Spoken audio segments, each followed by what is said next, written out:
Lalaking nanalo ng 50k sa tattoo challenge ni Rosemar pumanaw na matapos maaksidente sa motorsiklo sa Naik, Cavite. Sa burol pala ang bagsak ng perang napanalunan ng isang lalaki matapos maaksidente sa motorsiklo. At nakakalungkot talaga na pangyayari. Isang araw bago maaksidente ay siya ang nanalo sa challenge ni Rosemar Tan Pamulaklakin.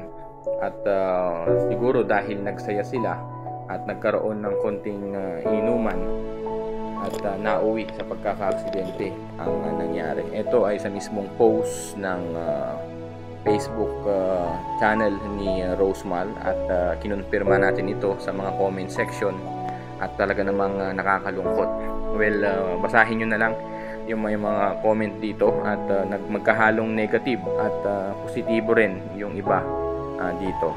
So condolence sa iyo bro at sana ay magsilbing aral ito sa lahat na limitahan at wag masyadong matuwa sa kung ano man yung mga konting kasiyahan natin kasi baka mauwi ito sa pagkakapahamak. So hanggang dito na lang muna.